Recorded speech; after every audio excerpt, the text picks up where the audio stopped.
दिसंबर खत्म होने वाला है, लेकिन ये सर्दी बंगाल की सियासी गर्मी को किस कदर बढ़ा चुका है, इन तस्वीरों के जरिए उसकी बानगी को आप समझ सकते हैं। चुन चुन कर यहां पर हमला करते हुए गृह मंत्री अमित शाह, और सिर्फ मामला यहीं तक नहीं टिकता।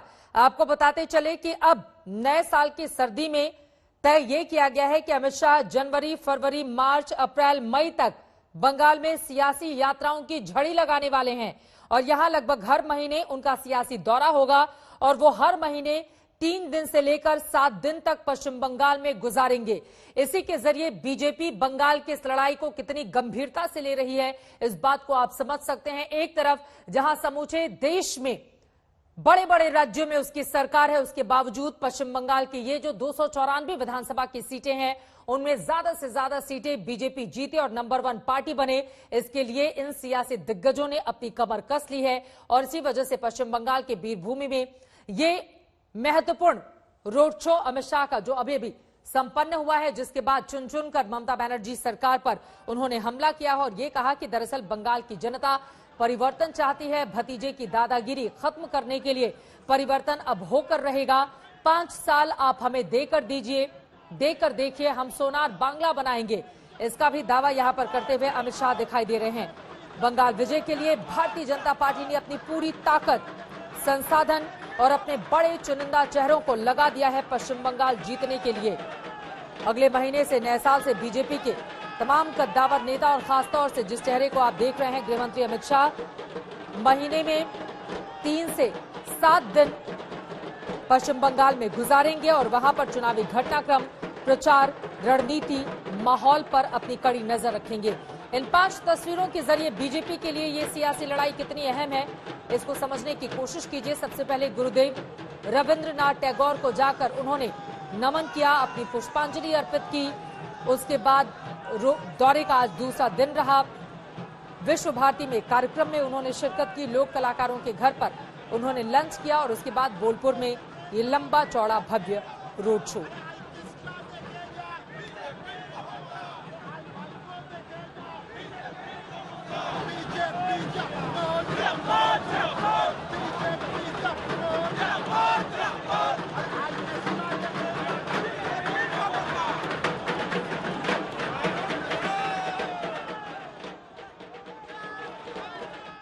तो ये तस्वीरें अपने आप में बेहद खास हो जाती हैं भारतीय जनता पार्टी के लिए, क्योंकि आज सुबह से ही या फिर कल की हम बात करें मिदनापुर की रैली से ही लगातार वहां पर ममता बनर्जी की सरकार पर गरजते बरसते हुए अमित शाह दिखाई दे रहे हैं। और यकीनन उसके पीछे की सबसे बड़ी वजह 2019 का वही लोकसभा चुनावी रिजल्ट, जिसके बल पर 18 सीटें जीतकर केंद्र में 303 सीटें अकेले भारतीय जनता पार्टी को मिलती हैं, जिनमें पश्चिम बंगाल काफी ज्यादा अहम रहता है। वैसे आपको ये भी बताते चले, 2017 में जब उत्तर प्रदेश में चुनावी लड़ाई जीतते हुए 403 में से 325 सीटों पर एनडीए ने काबिज होते हुए अपनी सरकार बनाई थी, तो अमित शाह से सवाल पूछा गया था कि क्या बीजेपी के लिए ये सुनहरे दिन आ चुके हैं।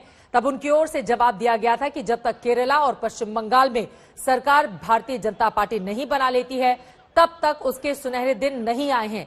इसके जरिए, इन शब्दों के जरिए आप मंशा को समझने की कोशिश कीजिए बीजेपी की, और उसी लक्ष्य को भेदने की कोशिश, उसी लक्ष्य को पाने की कोशिश के तहत ये अथाह परिश्रम जो बीजेपी के नेताओं की ओर से किया जा रहा है। हालांकि ये कोरोना काल है, लेकिन हम सब ने देखा था, चाहे वो बिहार का चुनाव हो जिसमें खुद प्रधानमंत्री नरेंद्र मोदी ने अपनी पूरी ताकत लगा दी थी, और अब अमित शाह का न सिर्फ आज का ये दौरा काफी ज्यादा महत्वपूर्ण, बल्कि इसके बाद अगले महीने से ताबड़तोड़ उनके सियासी दौरे। मनोज्ञा लोईवाल हमारे साथ जुड़ चुकी हैं। मनोज्ञा, लगातार ये तस्वीरें हम दिखा रहे हैं और आपने इस पूरे के पूरे रोड शो को कवर किया। इस रोड शो के जरिए बड़ा संदेश और संकेत बीजेपी के लिए क्या है और टीएमसी के लिए क्या है? बिल्कुल, पहली बात बीजेपी के लिए कि आप डर को दूर भगाना है और कार्यकर्ताओं को जमीन पर उतारना है।